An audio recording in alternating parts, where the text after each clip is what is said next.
अच्छा, doctor Naveed, university of agriculture Faisalabad. हम एक दफ़ा फिर वेस्ट डिकम्पोजर के बारे में इंफॉर्मेशन शेयर करेंगे जी अपनी फार्मिंग कम्युनिटी के साथ कि जो वेस्ट डिकम्पोजर में हम फार्मर को मदर कल्चर दे रहे हैं, फार्मर को मदर कल्चर आप इसको अपने फॉर्म पे मल्टीप्लाई करवाएं। मल्टीप्लीकेशन के बाद जब आप इसको अपने फील्ड में अप्लाई करेंगे हाई क्वांटिटी में, तो फिर आपको रिजल्ट मिलेगा। माइक्रोब वेस्ट डिकम्पोजर का मदर कल्चर आप किसी अच्छी लैब से लें और अच्छी लैब में कोशिश करें कि लिक्विड फॉर्म में आपको मदर कल्चर मिले, क्योंकि लिक्विड फॉर्म का जो मदर कल्चर है वो द मोस्ट एक्टिव फॉर्म है। कहते हैं जो सबसे ज्यादा एक्टिव फॉर्म, जो सबसे तेजी से फॉर्म पे मल्टीप्लाई हो सकती है, आपके फॉर्म पे, आपके डेरे पे, ड्रम के अंदर मल्टीप्लाई हो सकती है, वो है लिक्विड फॉर्म। लेकिन अनफॉर्चुनेटली या फॉर्चुनेटली मार्केट में जितने भी बैक्टीरियल कल्चर माइक्रोबियल प्रोडक्ट हैं वो आपको कैरियर बेस्ड मिलते हैं। किसी ने लिग्नाइट में उसको carrier as a lignite use किया, किसी पे पीट पत्तों की खाद एज ए कैरियर यूज किया, किसी ने टेलकम पाउडर यूज किया, कोई और किसी भी तरह के स्टार्च वगैरह बेस्ड जो ना प्रोडक्ट हैं, और वो माइक्रोब उन फॉर्म में ज्यादातर डोरमेंट फॉर्म में, उनको एक्टिव होने के लिए टाइम चाहिए। लेकिन आपका जो लिक्विड फॉर्म है वेस्ट डिकम्पोजर की मदर कल्चर लिक्विड फॉर्म, वो दी बेस्ट, मोस्ट एक्टिव और हाईली एफिशिएंट है फार्मर के लिए। तो हम nitrogen fixing microbe, phosphorus solubilizing, potash solubilizing microbial का कंसोर्शियम फार्मर को प्रोवाइड कर रहे हैं एक्टिव फॉर्म में, लिक्विड फॉर्म में। फार्मर क्या करना है, फार्मर को मदर कल्चर लेना है जी और अपने फॉर्म पे ड्रम ले ले, 200 लीटर का ड्रम, उसमें 1% कार्बन सोर्स। कार्बन सोर्स से मुराद गुड़ या शीरा, प्रेफरेबली गुड़, नहीं मिल रहा तो शीरा भी। 100 लीटर में 1 किलो गुड़, 200 लीटर के ड्रम में 2 किलो गुड़। अच्छा, उसके बाद हम चाहते हैं कि कुछ प्रोटीन का सोर्स, दालों का छिलका मिल जाए, सस्ता है, क्योंकि प्रोटीन लोबिया, बीन्स, लोबिया का पाउडर या फिर बेसन ले लें आधा किलो। ये जब उस ड्रम में डालेंगे, बेसन जब वेस्ट डिकम्पोजर को कार्बन चाहिए अपनी बॉडी का माइक्रोबियल की मल्टीप्लीकेशन के लिए, न्यू सेल सेंसेस के लिए कार्बन चाहिए अपनी मल्टीप्लीकेशन के लिए, और as a food source, energy और सेल मल्टीप्लीकेशन के लिए। प्रोटीन, जब कोई प्रोटीन का सोर्स आप ड्रम में ऐड करते हैं तो वो प्रोटीन की हाइड्रोलिसिस अमाइनो एसिड्स और पॉलीअमाइंस में कन्वर्ट हो जाती है। अमाइनो एसिड और पॉलीअमाइंस मार्केट में बड़े महंगे मिलते हैं। यही चीज आप अपने फार्म पे वेस्ट डिकम्पोजर के ड्रम में मल्टीप्लाई करवा सकते हैं, प्रोड्यूस करवा सकते हैं।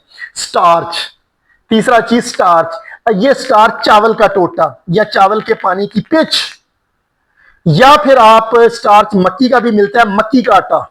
ये चीज आप आधा किलो ऐड करवा लें, यानी चावल टोटा, उसकी पेच कर लें या उसको थोड़ा सा नरम कर लेके 200 लीटर ड्रम में, या आधा किलो आप मक्की का आटा उसमें ऐड कर दे, उसमें भी स्टार्च है। स्टार्च जब बैक्टीरिया स्टार्च को तोड़ता है तो ग्लूकोज में कन्वर्ट होता है, शुगर, माल्टोज उसमें कन्वर्ट होता है, और वो बड़ा ही कमाल का रेडी सोर्स है कार्बन का पौधे की फोटोसिंथेसिस के लिए, पौधे की खुराक के लिए भी। वो कार्बन जो माइक्रोब ने तोड़ी है स्टार्च की हाइड्रोलिसिस करके ग्लूकोज में, और वो माइक्रोब की ग्रोथ को भी सपोर्ट करती है। फैट बड़ी इंपॉर्टेंट है। कहते हैं माइक्रोब जब फैट की हाइड्रोलिसिस करता है, डीकंपोजिशन करता, तो ऑर्गेनिक एसिड्स बनते हैं, citric acid, propionic acid, formic acid, gluconic acid, oxalic acid. ये ऑर्गेनिक एसिड रूह है जी, असल चीज है जो हमारी हाई पीएच जमीनों में न्यूट्रिएंट जो फिक्स हुए हैं उनको सॉल्युबलाइज करवाती है। ऑर्गेनिक एसिड सॉल्युबलाइज करवाते हैं। फास्फोरस फिक्स्ड है जमीन में बेशुमार परसेंट ppm, पोटाश फिक्स्ड है, माइक्रोन्यूट्रिएंट फिक्स है। जो फैट का हम सोर्स ऐड करते हैं माइक्रोब के ड्रम में 1 किलो यानी आधा परसेंट, तो वो ऑर्गेनिक एसिड्स में कन्वर्ट होता है, और आप उसके बाद मदर कल्चर 1 लीटर उसमें इनाकुलेट कर दें। 200 लीटर के ड्रम में 2 किलो गुड़, आधा किलो बेसन, आधा किलो चावल का टोटा या आप मक्की का आटा ले लें, 1 किलो सरसों की खली, 1 लीटर बैक्टीरिया इनाकुलेट कर दें, ड्रम में मिक्स करवा दें। 4-5 दिन, पहले 2-3 दिनों में झाग बनेगी, हीट डिसिपेशन है। जैसे झाग बैठेगी तो ये एक मलाई सी लेयर बनेगी पौधे उसके ड्रम की सरफेस के ऊपर, और उसके 2 से 3 दिनों बाद, यानी झाग बैठने के 2-3 दिनों के बाद ये तैयार हो जाएगा। 5 से 6 दिन लगते हैं, सुबह शाम आपने इसको हिलाना, मिक्स करना है। 6 दिनों में पूरा ड्रम ऐसा कमाल का तैयार होगा, आपकी सोच है, जिसमें माइक्रोब बेशुमार, अन्यवाद जिसको कहते हैं, जिसमें ग्लूकोज भी होगा, जिसमें अमाइनो एसिड पॉलीमाइंस भी होंगे, जिसमें ऑर्गेनिक एसिड भी होंगे। और इस ड्रम की पीएच जो ना 3.5 से 4.5 होगी। खर्चा इसका 700-800 रुपया, 900 रुपए से ज्यादा नहीं है, 700-800-900। इसको 100 लीटर फी एकड़ फ्लड करवाएं, एक ड्रम 2 एकड़ को फ्लड करवा दें। इस ड्रम से थोड़ा सा इनाकुलम बचा ले, इस ड्रम को यूज कर लें, अगला इनाकुलम बनाएं, अगला ड्रम बनाएं, उसमें वो सारी चीजें ऐड कर दें। साथ में आप वो जो थोड़ा सा इनाकुलम बचा के रखा था पहले ड्रम से, उसको ऐड कर दें, उसकी इनाकुलेशन करवा दें। फिर ये इनाकुलम 5 दिनों में 6 दिनों में ड्रम तैयार हो जाएगा, आप फिर इसको यूज करवा दें। कम से कम 400-500 लीटर एक फसल में, एक फसल में 400-500 लीटर जाना चाहिए। जमीन में जादू हो जाएगा, सॉइल की इनफिल्ट्रेशन जो सख्ती है वो खत्म हो जाएगी, जमीन पानी पीना शुरू कर देगी, जमीन में खादों की इफादियत बढ़ जाएगी, जमीन में माइक्रोबियल लाइफ बेओटा जिंदा हो जाएगा, पौधे की रूट की स्ट्रक्चर बड़ी डेवलप होगी। आप जितनी पैदावार चाहें आप ले सकते हैं। आपके खादों की भी बचत होगी जब आप 2-3 साल इसको ऐसे अप्लाई करवाएंगे। मार्केट में बेशुमार आपको दानश्वर मिलेंगे जो कहते हैं जी 100 ग्राम का पैकेट स्प्रे करवा दें, नाइट्रोजन फिक्स हो जाएगा, किसी की बातों में आने की जरूरत नहीं है। 100 ग्राम का पैकेट वो फास्फोरस सोलबिलाइजिंग बैक्टीरिया के तौर पे दे रहे हैं जी, फ्रॉड है। 1 लीटर की बोतल कोपन के ऊपर बेच रहे हैं 2000 रुपए की, बिल्कुल फ्रॉड है, शीरा दे रहे हैं।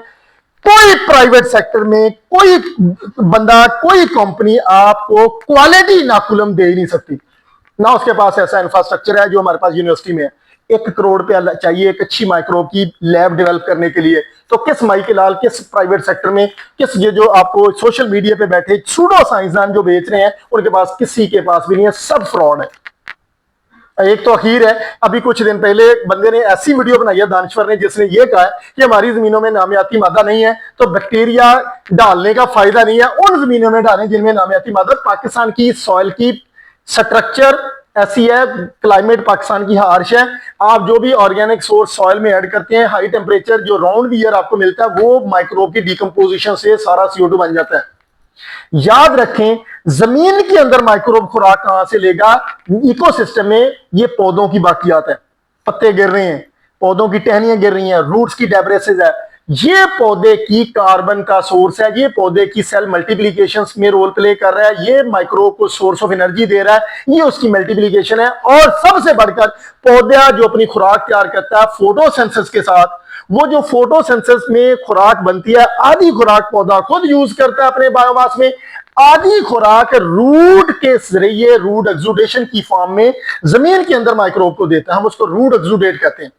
पौधे की लीकेज खुराक जो बनी है, वो जो रूट एक्सुडेट जमीन में शेड करता है वो बैक्टीरिया की खुराक है। वो पौधे as a source of nutrient लेके क्या करते हैं, फिर न्यूट्रन को ऑर्गेनिक सोलबलाइज करते हैं ऑर्गेनिक एसिड प्रोड्यूस करके, फिर जड़ों में हार्मोन प्रोड्यूस करते हैं, रूट की स्ट्रक्चर डेवलप हो, फिर ये वहां पे ऑर्गेनिक एसिड से न्यूट्रन को सोलबलाइज करते हैं, ये एंटीबायोटिक प्रोड्यूस करते हैं पौधे की जड़ों में, जैसे आपका डिजीज कंट्रोल होती है। ये गिलू मटेरियल सेक्रीशन एक्सोपोलीसैकेराइड करते हैं, सेक्रीट जैसे सॉइल के पार्टिकल जुड़ते हैं, अच्छी स्ट्रक्चर बनती है, सॉइल के पार्टिकल की एग्रीगेशन होती है।